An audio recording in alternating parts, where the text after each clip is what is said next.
वो वक्त था जब कश्मीर में लोग सरकार शब्द से नफरत करने लग गए थे और मुट्ठी भर कश्मीरी आतंकवादियों ने उस वक्त के होम मिनिस्टर की बेटी रबिया सैयद को अगवा करके सरकार को घुटने टेकने पर मजबूर कर दिया था। वो वक्त था जब कश्मीरी नौजवानों के लिए मिलिटेंट होना फख्र की बात बन गई थी। ऐसे माहौल में बहुत से नौजवान भटक गए थे और कुछ तो इंसानियत भी खो बैठे थे। उनमें से एक था बिट्टा कराटे, जो भारत को तोड़ने के इरादे से ही पाकिस्तान ऑक्यूपाइड कश्मीर गया था। वो आखिर टेररिस्ट क्यों बना? लोकल एडमिनिस्ट्रेशन ने हमें बहुत सताया जी, लोकल एडमिनिस्ट्रेशन ने हमें बहुत सताया, इसलिए तंग आकर मैं उसमें गया। तो आप हिंदुस्तान के दुश्मन बन गए? जी यानी लोकल एडमिनिस्ट्रेशन ने आपको आपकी देखभाल ठीक तरह नहीं की, तो आप हिंदुस्तान के दुश्मन बन गए और आपने मासूम लोगों की जानें लेनी शुरू कर दी। मासूम लोगों की कहाँ जाने शुरू कर ली, कहाँ उनकी जाने ले ली हमने। मुझे ऊपर से हुक्म मिलता था। कौन देता था हुक्म? इशफाक मजीद वानी। कश्मीर लिबरेशन फ्रंट का एरिया कमांडर इशफाक मजीद वानी बिट्टा कराटे को 32 दिन की ट्रेनिंग के लिए सरहद के पार ले गया। पाकिस्तानियों ने इनमें से किसी पर भी विश्वास नहीं किया। जब भी उन्होंने जगह बदली, उन्होंने इनकी आंखों पर पट्टी बांध दी। तो जो लोग आप पर इतना यकीन भी नहीं करते कि जहां ट्रेनिंग दे रहे हैं वहां आपको आंख पर पट्टी बांध के ले जा रहे हैं, हर एक को ले जा रहे हैं, हर एक को ले जा रहे हैं। हाँ, उन लोगों के लिए आप जान तक अपनी जान की बाजी लगाने को तैयार थे? नहीं, हमारे जहन में उसको क्या था कि हम कश्मीर को अलग करेंगे, लिबरेट करेंगे। वही हमें मतलब इधर से सिखाते थे। जब भी आप किसी का मर्डर करते थे तो क्या हमेशा इशफाक मजीद वानी का ऑर्डर होता था तब करते थे या अपनी मर्जी से भी कर सकते थे? नहीं, अपनी मर्जी से मैं किसी को नहीं मारता था। ऊपर से ऑर्डर मिलता था, लीडर ऑर्डर देते थे कि अच्छा, ऑर्डर दे किसी को मार दो, आप मार देते थे? हाँ जी, चाहे वो कोई भी हो? कोई भी हो। अगर वो कहता कि अपने सगे भाई को जान से मार डालो? जी, मैं तो मार देता। अगर वो कहता अपनी माँ को जान से मार डालो? मैं तो मार देता। तो ये तो गुलामी से भी बदतर हालत हो गई आपकी। नहीं, गुलामी कहाँ। मैंने कहा ना, पहले हम जब ज्वाइन करता है कोई लड़का, ज्वाइन होने से पहले वो हाल उठवाते हैं, ये काम है, अगर नहीं है तो आप जा सकते हैं। कश्मीर लिबरेशन फ्रंट के लिए काम करते करते बिट्टा कराटे के दिमाग में देशद्रोह की भावना इतनी ज्यादा भर गई थी कि निर्दोष लोगों को जान से मारने में उसे जरा भी झिझक नहीं थी। नहीं, मासूम नहीं है, मतलब वो बेगुनाहों को नहीं मारते उसको, मतलब नहीं, लेकिन आपको तो नहीं मालूम कि वो आदमी मासूम है कि गुनाहगार है? नहीं जी।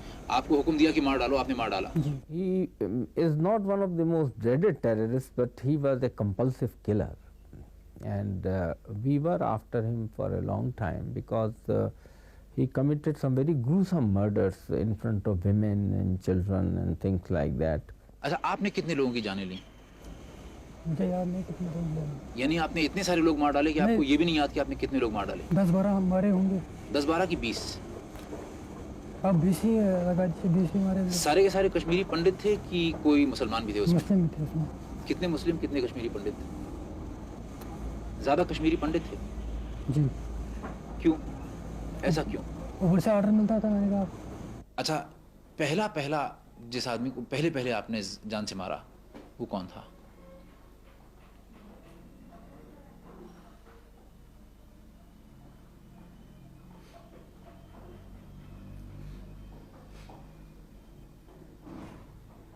पहला कत्ल कब किया आपने?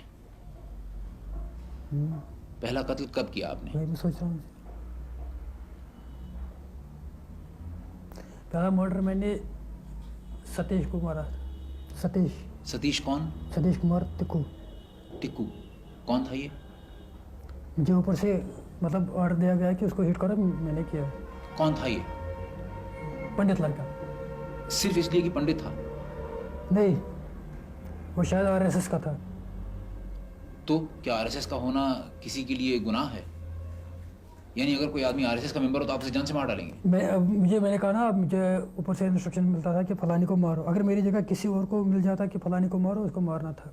जिस लड़के ने, बिट्टा कराटे ने सतीश को जान से मारा, उसके लिए आप क्या सजा मुनासिब समझते हैं?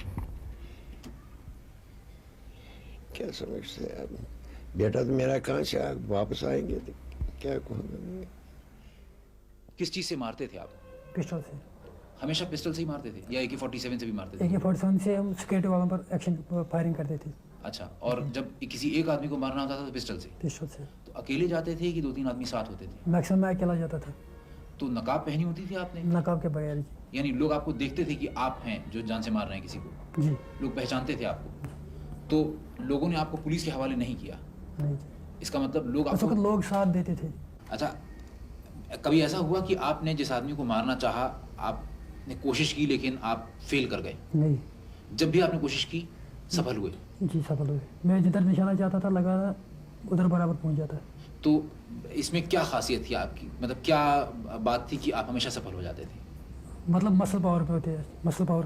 हाँ। पिस्टल सबसे टफ फायर होता है पिस्टल फायर, और पिस्टल फायर में मसल पावर अच्छी होनी चाहिए। और आप नजदीक जाके एकदम फायर करते होंगे? नजीक में एक डिस्टेंस बहुत रखता था मैं, कितना डिस्टेंस? 30 गज 20 गज। इतनी दूर से पिस्टल से मार देते थे? जी, और क्या कहाँ निशाना ताकते थे, सर का कि दिल का? मैक्सिमम मैं सर का या हार्ट का लगाता था। तो जब लोग मर जाते थे या आपके सामने तड़पते भी होंगे, तो आपको कभी ऐसा लगता था कि मैं क्या कर रहा हूँ, मैं इंसान हूँ, इंसान की जान ले रहा हूँ? पहले भैया लग रहा था, बाद में नहीं। बिट्टा कराटे जिस आदमी के कहने पर आंख मूंद कर चल रहा था, उस आदमी इशफाक मजीद वानी की मौत उन निर्दोष लोगों से भी बदतर हुई जिन्हें उसने मारा था। इशफाक मजीद वानी को कैसे मारा गया? वो तो काउंटर में मारा गया, एनकाउंटर में? इनकाउंटर में मारा गया। जेन्युइन एनकाउंटर था, जंग एनकाउंटर, मतलब सही एनकाउंटर था? सही इनकाउंटर। असलियत में वो सिक्योरिटी फोर्सेस के ऊपर फायर कर रहा था, नहीं तो वो तो कवर पोजीशन में खड़ा था। लेकिन लड़ रहा था सिक्योरिटी फोर्सेस से। बाकी जो लड़के थे वो लड़ रहे थे, और उसने हैंड ग्रेनेड फेंकने की कोशिश की, हथगोला। इशफाक मजीद वानी ने? जी, और इसके ऊपर फायर 2-4 आ गए। लेकिन अब बिट्टा कराटे को लगता है कि पाकिस्तान ने उसके साथ धोखा किया है। उन्होंने कहा पहले जब मैं 88 में जब मैंने इन्फिल्ट्रेशन की, तब उधर जब ट्रेनिंग की, उन्होंने कहा कि आप अंदर से कुछ करो, जब लोग आपके साथ होंगे तो बाकी हम कुछ करें, बाकी हम सब हम पर डालो। यानी पाकिस्तान हिंदुस्तान पे अटैक करेगा, जंग करेगा। तो फिर ऐसा तो हुआ नहीं? ऐसा तो नहीं हुआ। तो आपको कैसा महसूस हुआ? अब तो दुख हो रहा है बहुत, मतलब आपको ऐसा लगा कि आपके साथ धोखा हुआ? बहुत धोखा हुआ है। आपको लगता है कि जो रास्ता आप अख्तियार कर रहे हैं, मिलिटेंट्स अख्तियार कर रहे हैं, गोली चलाने का, बम ब्लास्ट करने का, मासूम लोगों की जानें लेने का, इससे जो आपका मकसद है कि हिंदुस्तान को तोड़ दें, कश्मीर को अलग कर दें हिंदुस्तान से, ये पूरा हो पाएगा? मेरे ख्याल में मुश्किल है कि नामुमकिन है? मुश्किल है, मुश्किल भी है और नामुमकिन भी है। तो फिर क्यों आप लोग ये रास्ता अख्तियार कर रहे हैं अगर आपका मकसद पूरा नहीं होने जा रहा है? अब मैं मेरे भाइयों को ये चाहिए कि वो गवर्नमेंट से बातचीत करें। जो मिलिटेंट है उनको ये चाहिए कि अब गवर्नमेंट से बातचीत करें, क्योंकि उधर डकैती हो रही है, रैप्स हो रहे हैं। क्या हो जाए? रैप्स हो रहे हैं उधर। रेप्स हो रहे हैं? जी, किसके? वो तो लड़कियों के रेप्स हो रहे थे। कौन कर रहा है? पता नहीं कौन कर रहा है, मतलब हो रहे हैं ना, बहुत जुल्म हो रहा है उधर, डकैती हो रही है, गन पॉइंट पर पैसे ले रहे हैं मिलिटेंट्स? मिलिटेंट सब। और लड़कियों का रेप भी करते हैं मिलिटेंट्स? अब रैप भी कर रहे हैं। और लोगों के ऊपर ये भी दबाव डाल रहे हैं कि अपनी लड़की की शादी फलां से कर दो, अपनी लड़की की शादी फलां से कर दो। नहीं, उसके बारे में मुझे इल्म नहीं है। लेकिन ये आपकी जानकारी है कि मिलिटेंट्स लड़कियों को रेप करते हैं? जी, कर रहे हैं अब, और जोर से पैसे भी, गन पॉइंट से पैसे भी ले रहे हैं। अब बिट्टा कराटे भारी संख्या में मिलिटेंट्स के आत्मसमर्पण के बारे में क्या सोचता है? सरेंडर कर रहे हैं, ठीक कर रहे हैं जी।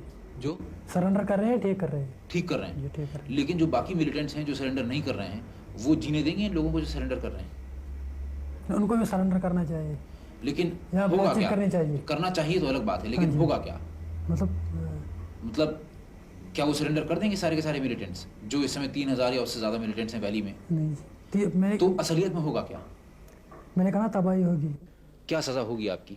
जो देंगे वो भी मंजूर है। क्या लगता है आपको, क्या सज़ा होगी आपकी? हो सकता है उम्र कैद हो जाए, हो सकता है फांसी भी हो सकती है।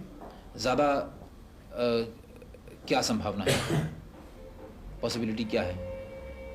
मेरे दिमाग से फांसी हो सकती है। आपको कबूल है फांसी? जी, कबूल है।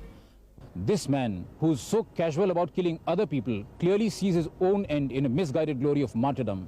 What kind of a cause is this that dehumanizes a man so much that he's willing to kill his own mother?